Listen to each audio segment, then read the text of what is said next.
does that mean what is our ideal or what is our community like?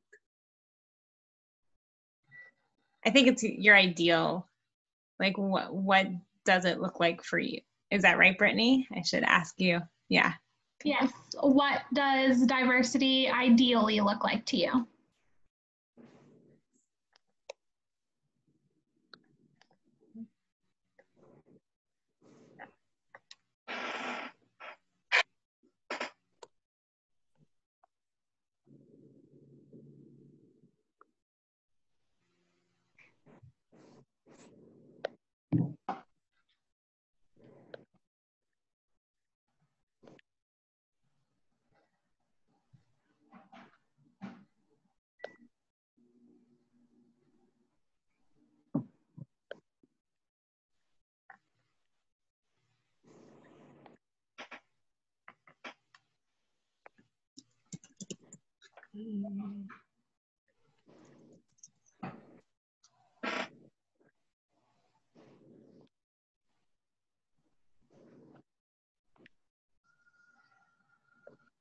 I'll put the link one more time into the chat to the Google Doc because I think we've had a couple more people join us. And the invitation right now is to go ahead and put your name on the slide and slide 2, kind of pull up your chair and respond in the chat to the question, what does diversity in the classroom, community, or home look like to you?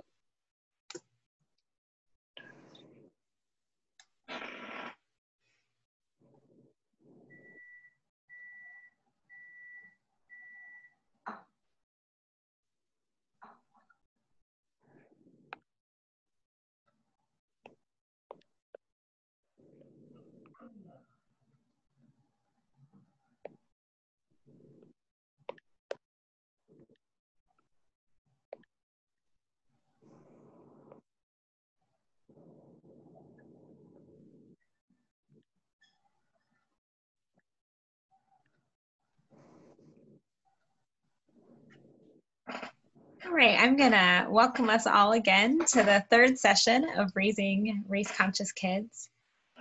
This week, we have a guest presenter with us, Brittany Johnson. She was here with us last week as a participant to get to know this group gathered. And so we're excited to have her here this week as our presenter. I have a little bio I will share about Brittany as I introduce her, and then we'll turn over the presentation to Brittany. So Brittany has a bachelor's degree in early childhood and special education from Middle Georgia State University and specializes in culturally responsive teaching. In 2019, she was chosen to be a speaker and presenter at the National Youth at Risk Conference in Savannah, Georgia, where she specifically spoke about culturally responsive teaching in Title I schools. Brittany lives in Chesapeake, Virginia, with her 2 daughters and her husband.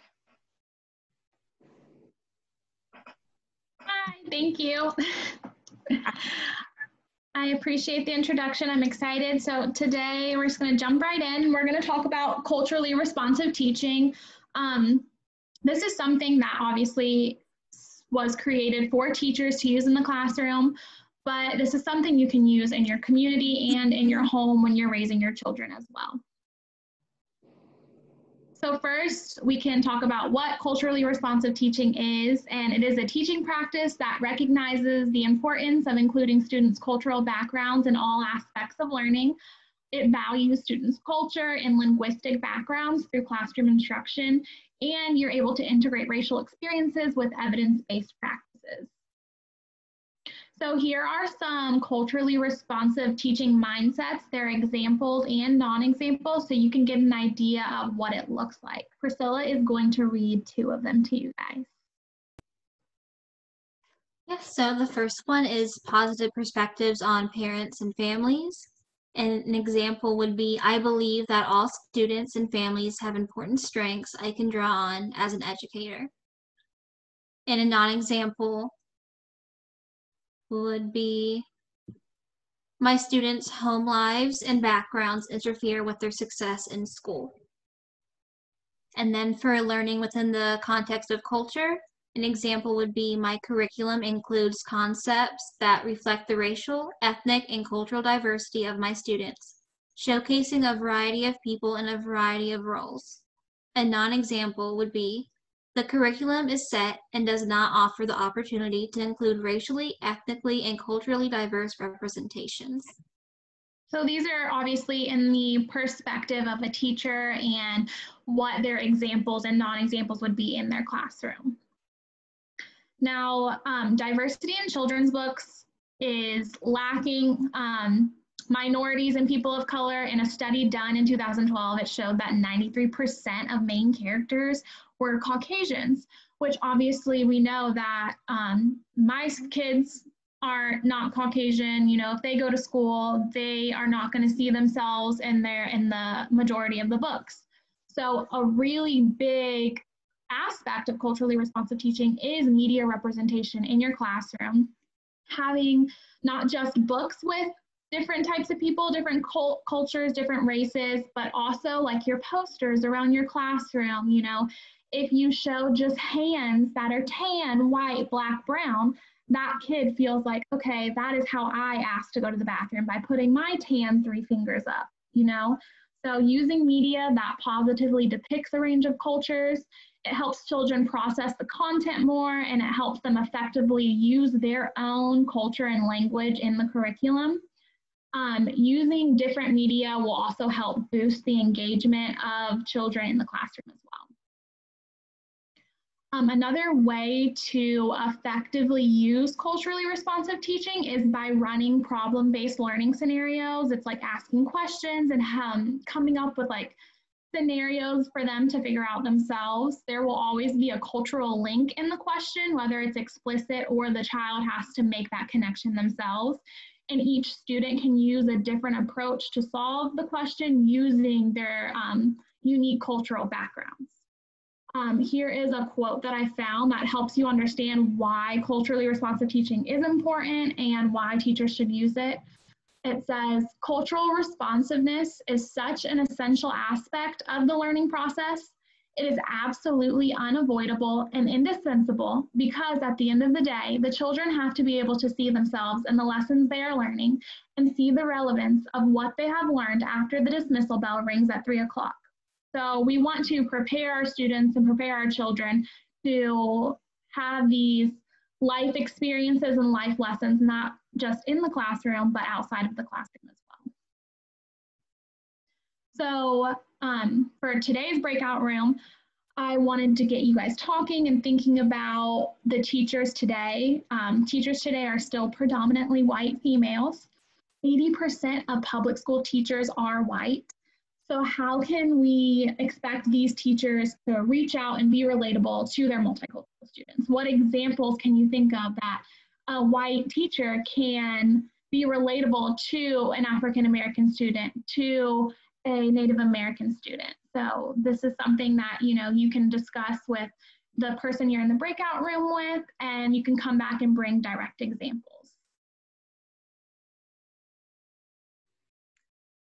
Okay, I'm going to send you to your breakout rooms for 10 minutes, and there will be 3 of you in the breakout rooms. So.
Is everybody back?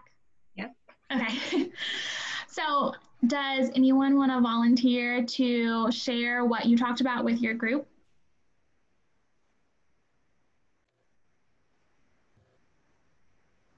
Not all at once.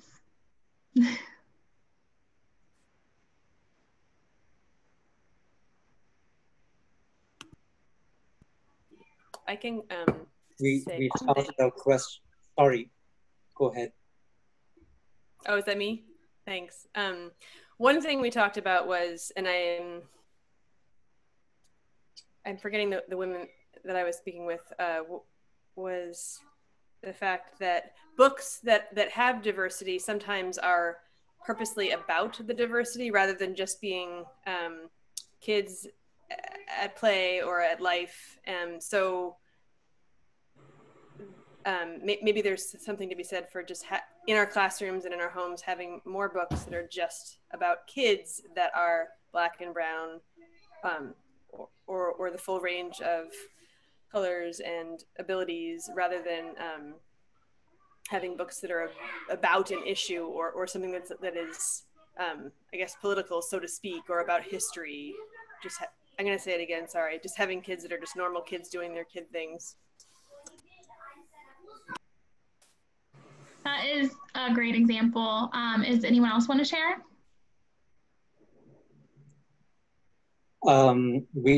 In our group, the question was, why is our point of departure that we have 80% of our teachers who are white? Why is that? Why do we not have a diversity of teachers? That is a good question. I've seen like on the rise, Hispanic teachers are becoming predominant. Well, not predominant, but it's rising that Hispanic teachers are becoming more common. However, it's obviously there is a widespread gap that 80% is an overwhelming number.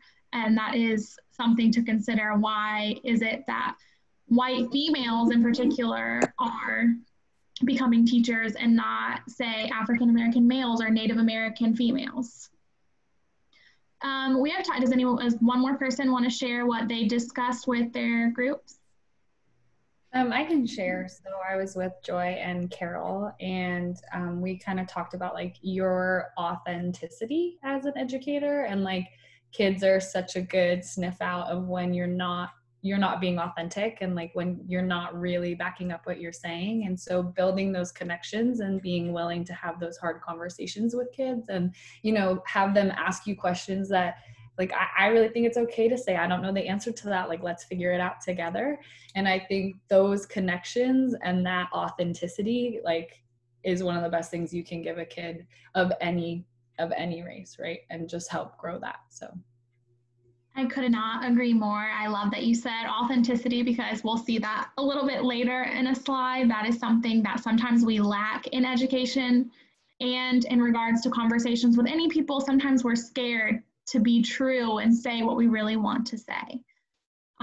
Thank you guys for sharing. So I have a few other slides talking about how we can actually use culturally responsive teaching in our classrooms and in our homes and in our communities.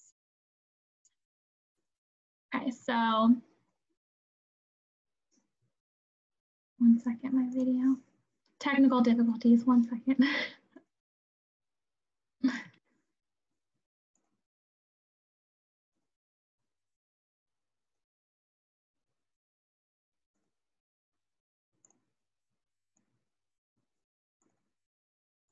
Okay, so this is something that teachers use to self-reflect to see if they're using culturally responsive teaching.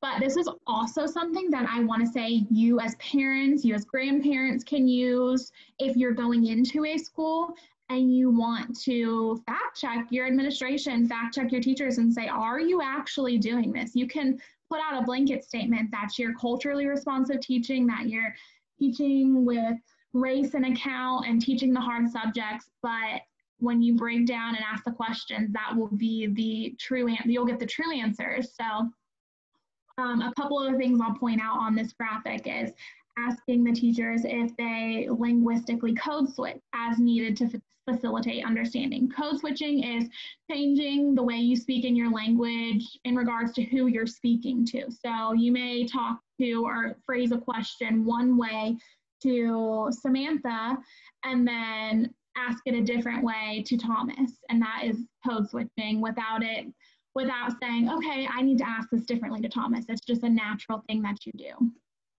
Another thing that you can ask is if you include research contributions from cultures other than the dominant culture in your lesson. So that is checking your teachers, like Rachel had said. Your lessons don't necessarily always have to be political when they include other cultures, but say you're teaching a lesson on main idea and point of view and things like that. Are you including books that also include a little girl with tan skin and a little boy with white skin and a character with brown skin? And then another graphic that shows you as a parent what to look for is the teacher providing resources and instruction that enable students to view concepts, issues, themes, and problems from several multicultural perspectives. So like, we're not trying to just add in African-American culture and history in our classrooms. We're trying to add in multicultural history and diversity into our classroom. Does the teacher encourage students to clarify their values and make decisions about existing social problems using their own multicultural perspectives? Are we really asking our students to use their own perspective to answer questions, or are we looking for our students to all have the same answer? If you're correctly using culturally responsive teaching, you're going to get different answers and they all might be correct just based off of a student's cultural background. This is another graphic that shows teachers and parents knowing what questions to ask. This is mainly used as like a self-reflection tool for teachers, and it says, as I teach, do I consider how I talk about my students' identities? How do I speak about the histories and cultures of groups other than my own? Are members' histories and cultures of the non-dominant group characterized, represented through a deficit lens, or with demeaning messages by me or through the resources I use? That also goes back to, am I only sharing negative stories about other cultures? Am I only sharing political views in regards to other cultures? Or am I sharing stories that don't necessarily have a social issue connected to them with other cultures? And these are evidence-based practices that you can use with culturally responsive teaching. This is like how you actually get it going. This is what teachers will bring to their administration, bring to their school board. If they say, I want to try culturally responsive teaching, they'll ask, okay, well, what practices are you going to put it into? So the 4 that I wanted to highlight was collaborative teaching, responsive feedback, modeling, and instructional scaffolding. Collaborative teaching in culturally responsive schools involves faculty and staff all over the building. I mean, specialist teachers, and specialist teachers are your music teacher, your art teacher, your PE teacher. Special education teachers and general education teachers have to collaborate in order to improve students' quality of education. Sharing experiences and challenges will allow educators to create strategies that will improve both student and academic success and their motivation. Culturally responsive feedback allows teachers to provide each individual student the support they need when receiving feedback. The strategy caters to each student's cultural preference, and it allows students to improve in ways that align with both their academic and real-life experiences. This feedback also gives students the opportunity to build new and deeper understanding of content they are learning. In order to actively use culturally responsive teaching, teachers must give students the opportunity to respond and engage in discourse throughout the day. Using responsive feedback is also a way to privately give feedback to a student. Some students shy away from hearing that they got an answer wrong or that they didn't understand something correctly in front of the whole class. So by giving them responsive feedback on a paper, you write a message on the bottom of the paper, or if you have a meeting while say the students are having reading time and you pull the student aside, quietly let them know, hey, you didn't quite understand this. That is a way to keep them from being embarrassed as well. And then modeling in a culturally responsive classroom provides both clear expectations and examples to students. Examples from the teacher must be based on individual students' cultural backgrounds and experiences. The goal of modeling while using culturally responsive teaching is to provide the skills to master content while also respecting and valuing their diversity. Obviously, if you have 30 students, you cannot give 30 examples before the assignment using each student's cultural backgrounds. Something you can do is when you're modeling it on how you do it, you can use your personal cultural background. And then when you do the we do, where you're doing it with the class, point out one student and use their cultural background as an example. Then when you do it together, you use 2 or 3 other students' cultural backgrounds. And then once you're sending them off to do the assignment on their own, you've already done 3 or 4 examples with different cultural backgrounds. So, you know, as teachers, you don't have all the time in the world, but taking that time to do the 2 or 3 examples will really help them understand, this is how I can use my background, this is how I can use my experiences to answer this question or to solve this problem. And then instructional scaffolding. It allows students to use their cultural and linguistic backgrounds to build a deeper level of understanding of content. Examples of scaffolding would be various types of questions during the instruction and on assessments. So that's maybe as teachers, you know, you pull sticks to call names. As you're teaching a lesson, you're asking the students question as you go to make sure that they're effectively comprehending what you're saying to them and not just like nodding and yeah, I understand. You're actually checking that understanding. So this is one thing I'm so glad that you guys talked about authenticity. One thing I wanted us all to discuss is how can we raise the level of authentic communication in our classroom, in our community, and in our home. There are so many pressing issues happening in regards to all races at this time, and how can we authentically answer our students' questions, and how can we authentically prepare them for the world once they leave our classrooms. Before we all talk, I have an example of, I was in a 5th grade classroom and I had a student ask me a question. He was an African-American 10-year-old boy, and he had seen a Netflix show about, it was called 7 Seconds. I don't know if you guys have heard of it. And it's about an African-American boy who was hit by a car, and it ended up being that the person that hit him by a car was a police officer, and the police department tried to cover it up, and like they didn't want to serve justice for that little boy. Yes, Marie, we can do that. We're gonna do breakout rooms for this question so we can talk about it, but basically, how could I authentically say to my student that yes, these injustices happen in this world? As a teacher, I could say, no, the police, they would never do that. You're fine, it's okay. But is that being authentic, and is that truthfully answering this little boy's question? So I think Marie is gonna send us into breakout rooms to be able to discuss how can we boost this level of authentic communication. Yes, and sorry for interrupting you.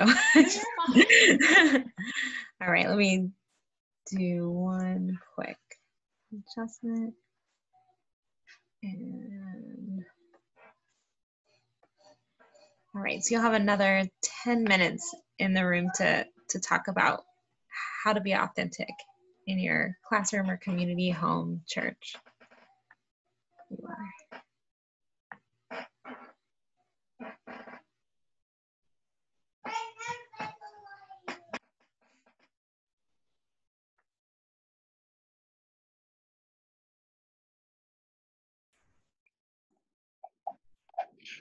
Was that everybody? I think so. Okay. Okay, so who wants to share some of the things you guys talked about? Don't be shy.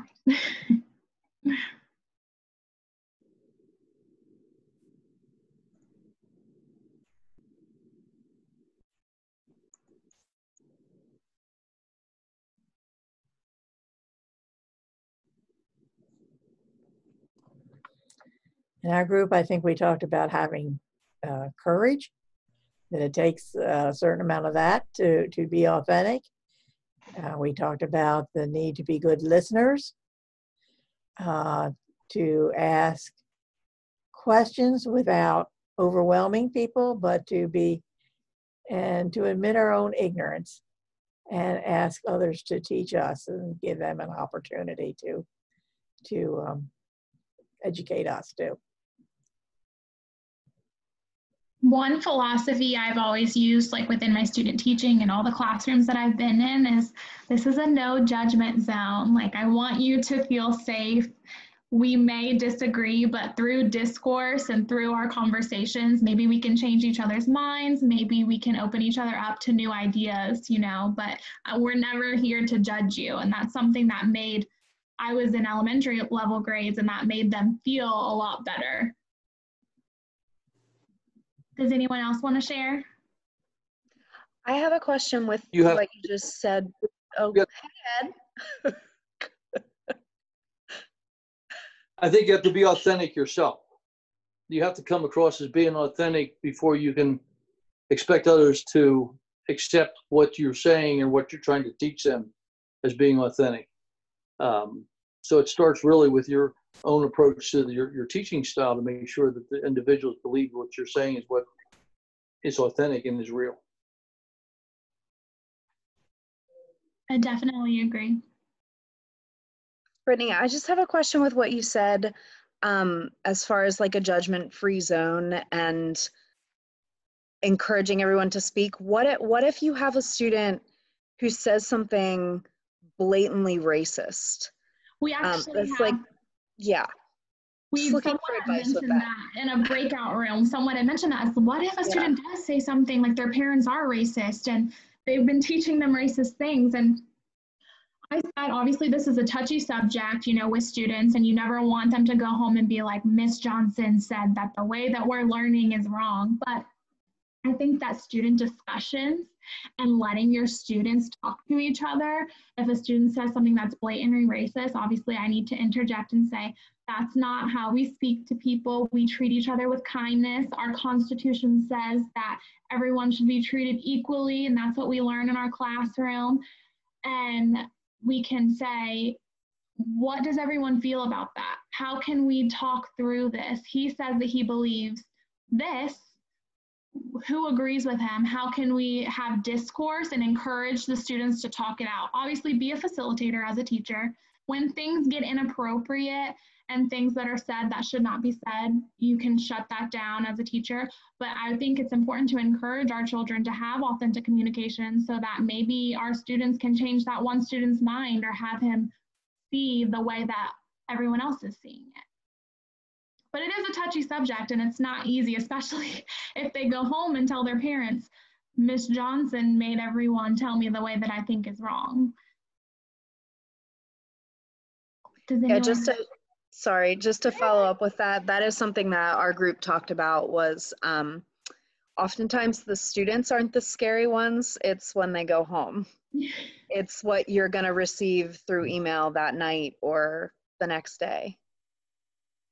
Yeah, that is one of obviously the biggest problems, or not problems, but one of the biggest obstacles teachers can face is parents, and is parents' pushback to culturally responsive teaching. What is that? Some people won't be open to that, but as a teacher, you know what's best for your classroom, and research backs it up that it is beneficial. And so you just have to, unfortunately, take that brunt force, take that harsh communication that they're going to bring to you and show you, no, evidence has shown and research has shown that this is good for our students, and test scores and things like that. Our students are engaging.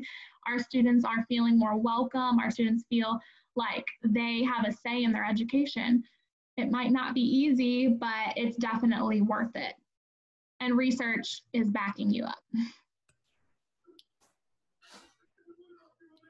I think as a non-teacher, as a parent in the school district, maybe the best thing I can do is to like reach out to teachers, like who just spoke? Jennifer. Like without being solicited, just like express my support and like express that I have the back of whomever is going to do that kind of teaching, because I assume that is worth something for teachers to have parents like take that lead to be supportive.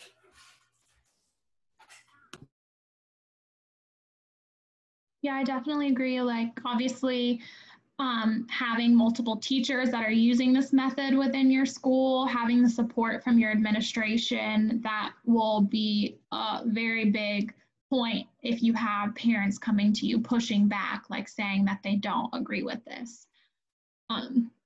So that is something that I definitely think is, as a parent and other parents coming in and saying that they agree with it as well, and that their kids are benefiting from it, that is something that other parents can't say, no, that's not true, or, you know, they can't deny that. So does anyone else want to share what you guys had conversations with in your breakout rooms and ways that you think that you could raise the level of authentic communication? We have a few more minutes. I guess I wanted to add, we spoke in our breakout room about different mediums of authentic communication and empowering those mediums. I shared the story of my sister. She was a panelist.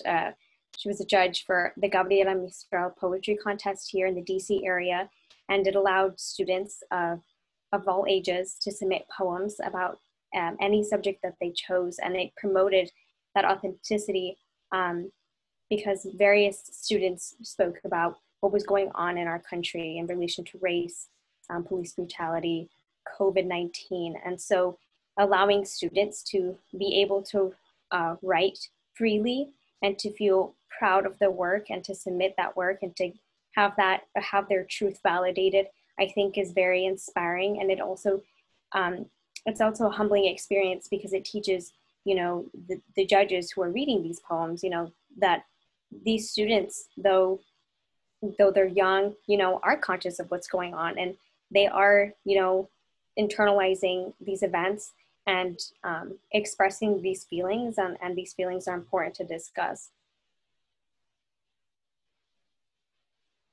Yeah, I definitely agree with that. Like, using an outlet for your students, whether they're like explaining how they feel through music, through poetry, through writing, that is really important to include in your classroom or in your home. You know, if a student is struggling or a child is struggling, like they see the media, they see these things going on and they don't understand, like having them write a poem, write a song, something about it to express that, and you're able to read that, and then you know how they really feel. They really, you know, how they're responding to what's happening around them. Okay, does one more person want to share before we go to the last slide to talk about what next week's session will be about?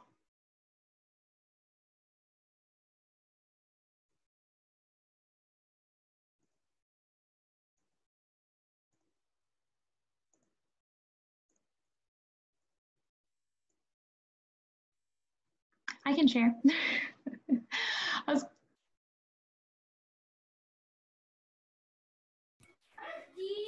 I think Ed is sharing, but he's muted. Oh. Let me unmute. Talking and not speaking, not being heard. I've been down that road before. No, I think that the kids everybody's been virtually dealing with children right now. They haven't been face to face. They haven't seen the tone, the inflection in the voices to understand exactly what's going on. So unfortunately, the personalization touch, to be able to look into the eyes and see what actually is the question that's being asked virtually, it may not be the question they really want to ask, because you can't get that tangible feeling of what's going on. So it's very difficult, I believe, right now to deal with these questions virtually, because you can't take them aside like you would want to and sit down and have a personal interaction with them. It's all virtual, which makes this whole thing even more difficult when the situations right now needs to be an emotional attachment to. And I think it's just very difficult for teachers to be able to get that across and be able to respond to their children and their students. I definitely agree. That is very hard. It's you can't tell someone's tone through virtual, sometimes you don't even see the teachers' faces in the virtual meetings. One thing that I have seen from teachers that I know that they're doing is writing their students letters and then having the students write them letters back. Some students enjoy that. Some students feel like they can be more authentic and honest when writing a letter and responding to the teacher, letting them know how they're feeling. But I'm going to move to the last slide, and then once we go over the last slide, if you want to stay on so we can talk about this more, we can. So this is additional resources for you guys. Just has different links and assessment tools you can use and videos on culturally responsive teaching. And then I will move this over to Tamara and Grace so they can talk about next week.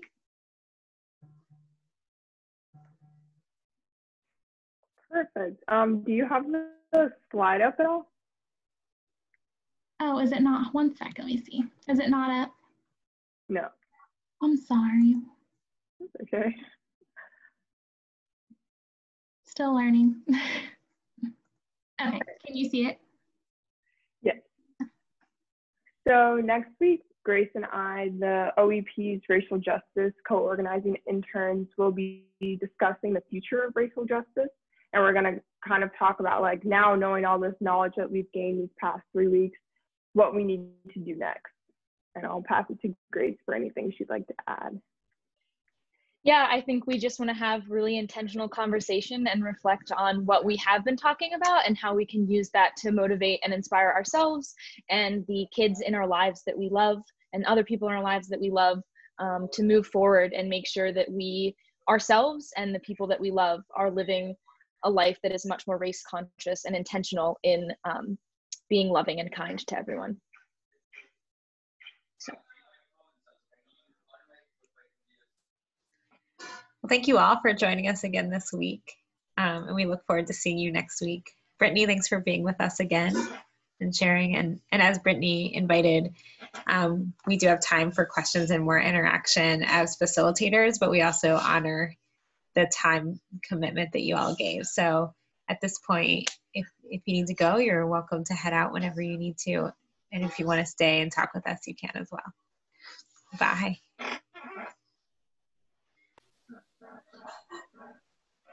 Thank you, guys. I do need to go. Thanks.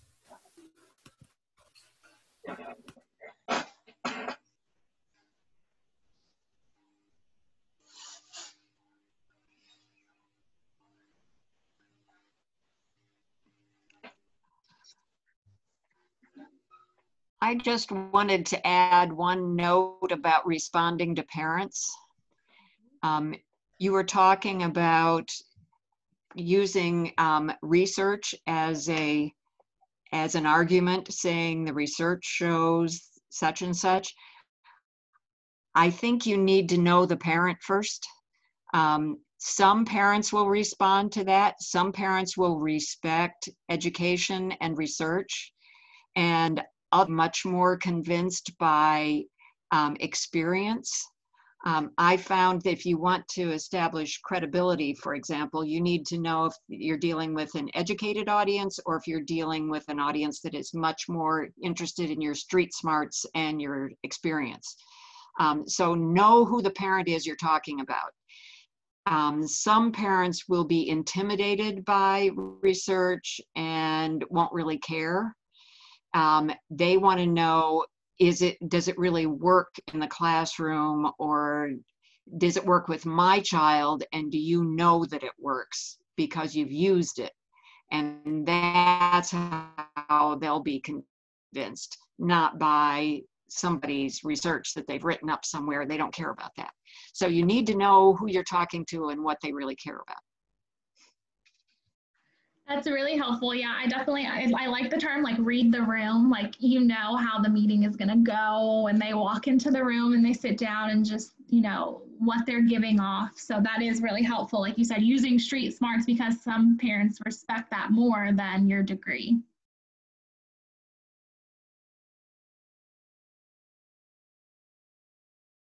Did anyone else want to share? I want to just say, like, I do think I love the term read the room. I think it's like such a great staff meeting, a lot, read the room. But I do also think like part of our job as educators is also to educate parents a little bit and kind of push them to see, I don't just push them a little bit to also voice their explanation of why they believe a certain way. And I think that these conversations are so important to have with kids, but I think they're almost as equally important to have with parents, especially if it's a parent that's coming back at you because of something that you've said. And I think there's really loving, gentle ways just to like, you know, prod a little bit and ask questions and then read the room, right? And then like read the situation to see, do you learn more about the kid that you're trying to teach when you're talking to this parent? And can you push that parent a little bit just to see, you know, maybe they're raising their child in the exact same way that they were raised when none of this was talked about. So I think it is like really important to educate parents too, try to push for education.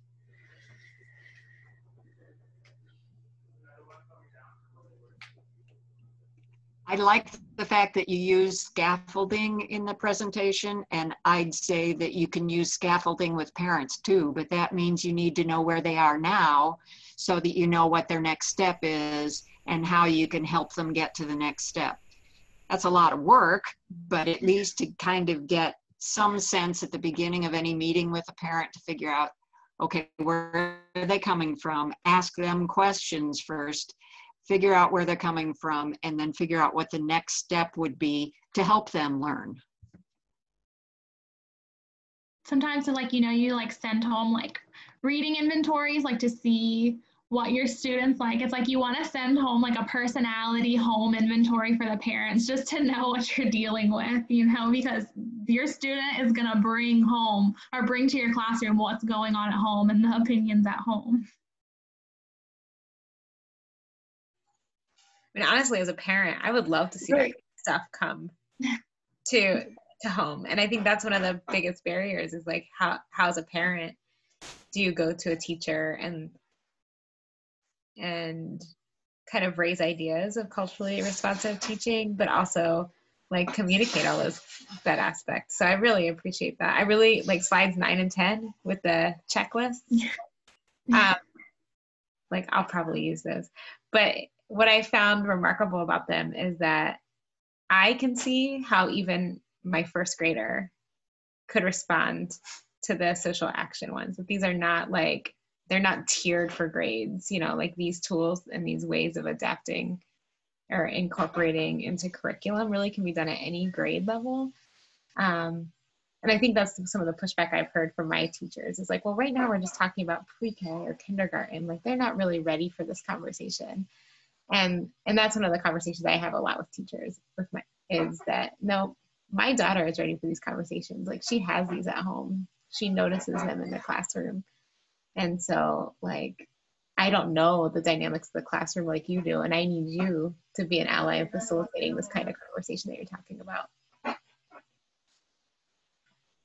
Well, and I wasn't here last week, but you know, the first week we talked about the idea of like color blindness and how detrimental that can be to kids. And especially like, they know what's going on around them. They see the differences. And I think sometimes it's easier to say, oh, they're so young, like, oh, we don't need to talk about it yet. Oh, because it's a hard conversation. And really like, so I teach first grade and you never know where the conversation's going to go. Like, in an instant, it can go somewhere and you're like, oh crap. But I do think like they're capable. They can do it and they can understand and start to build an understanding of how different people are treated. And yeah, I'll never forget. I was talking about, we were talking about slavery and Martin Luther King and Abraham Lincoln a couple years ago, which I will definitely change how I'm teaching now, but aside. And we were talking about how people were treated differently just because of their skin color. And, you know, people were seen as less than because of their skin color, and some still are. And I had a kid who, I'll never forget, he raised his hand. He goes, wait, people were just treated bad because their skin was a little darker? And I said, yeah, Betty. And he goes, that's crazy. Why would they treat someone like that? So it's like, I think that they can totally start to build an understanding and like have to start to think about the way that our history was and is, and how our history is not always taught accurately. But I do agree with you, Marie. Like, I think those conversations are being had, and it's like, as an educator, we're missing out on those conversations if we don't address them, which I think is the problem. I hate the excuse that, like, you know, kids are too young to talk about it, because we all, you know, people that have kids know that kids notice everything. Even when my daughter was 2 years old, when Moana came out, she was like, she looks like me. And she's 2 years old and she's excited that a princess looks like her. Like, that's important, you know, that representation is important to her. So if a kid at 2 years old notices that, we know that our kindergartners and first graders and second graders are noticing it. If you want to look at some books that deal with social justice and very young children, a former student of mine is Ann Pello, P-E-L-O, and she has published a number of books, including That's Not Fair and some other things that deal with preschoolers and social justice activities, and up to a little bit older than that. She's done some wonderful work. A lot of it is through Red Leaf Press. There are some great books that. That's helpful. Thank you. I'll definitely look into that.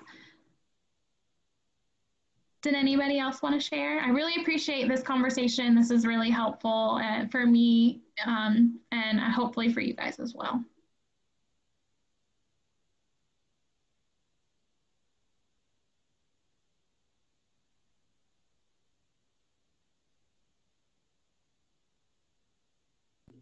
I think too, so at the school that I teach at, I'm the youngest, the absolute youngest. And I teach, my best friend teaches there also, and she's 2 months older than me. So like, we're the youngest though in this group of, you know, older teachers who, some are very stuck in their ways, some are very open. But I think for me, looking at this on like a bigger scale is, yeah, these authentic conversations have to happen in our classrooms. But I also think that these really deep, hard, authentic conversations have to happen with our staff as well, and pushing other adults who, you know, aren't on this Zoom, right? But saying, hey, if you're looking for resources, this is a really great resource, and like, let's be authentic with each other and have these hard conversations. Because I think that there just are some ways that, as much as we say like, oh, they just like can't, you know, with kids, we say they just can't understand it. I think sometimes we do that with adults too, and say like, well, they're so stuck in their ways, or they're so unable to be willing to have a conversation about it and see the other side. And I think the authenticity that you bring to the conversation brings out the authenticity of other people. And sometimes that authenticity is like not the authenticity that you want to hear, like you're like not really ready for it. But I do think those conversations are important on a staff level too, like on the administrative level. Mm-hmm.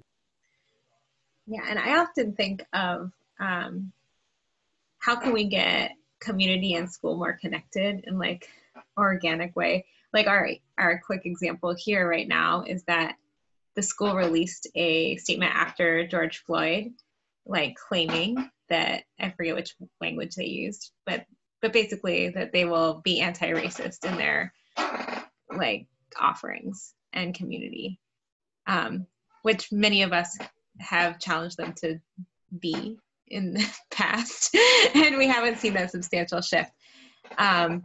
So like a group of community members saw the statement and said, well, let's hold them to it. We're going to form a group. We're going to come in with actionable ideas, and we're going to do our work first to learn what those are for schools. But we're all on Facebook all the time, like doing this kind of thing. And all of a sudden, we just had one teacher in a totally separate thread. I think it's like a COVID thread, or maybe it's community, some general community thread, mention that the teachers had formed a committee as well to do this, and that there actually was a task force at the school that they hadn't communicated with the community. And so the first thing is like, how do we talk to each other? Like, we have the same goals in mind, so why put us against each other at the beginning? And I think that's often the way like at least my experience in school, is that we tokenize parents. Like we put 1 or 2 people on a committee with very like limited access, and well, parents or community members, and just say like, how do we actually say we don't have to be at odds in this? Like if the goal is living into it or moving forward in our ability to be anti-racist or race conscious, culturally competent, like let's do it together. And so I'm always looking for that, like who's the one person from the school that's going to leak that this thing exists and become the liaison to us, or you know, who's the person from the community that's going to go to the superintendent or the principal and say, hey, just so you know, like we are organizing this way and would rather do it with you than against you. But.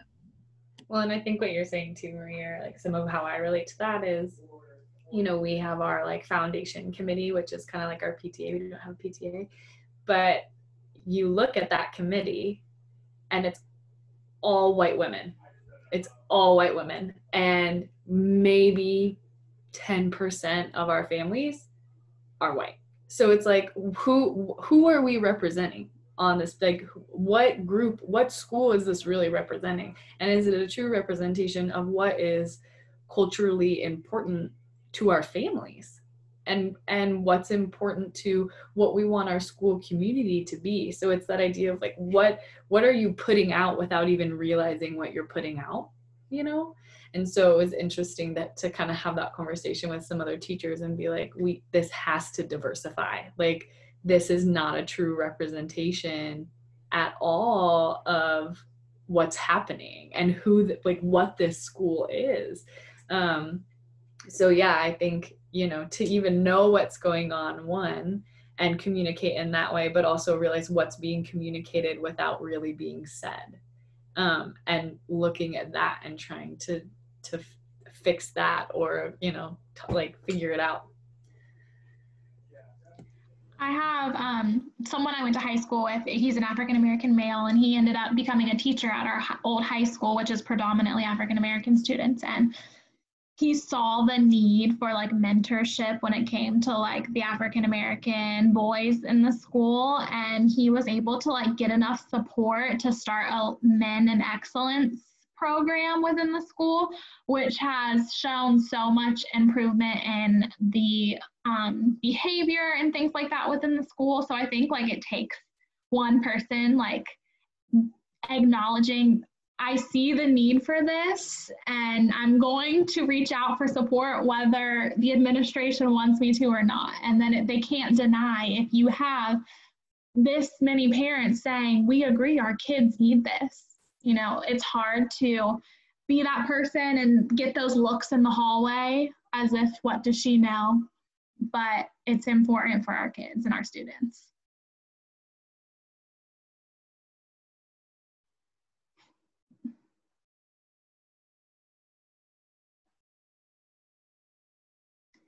Well, this has been really amazing. I really appreciate you guys.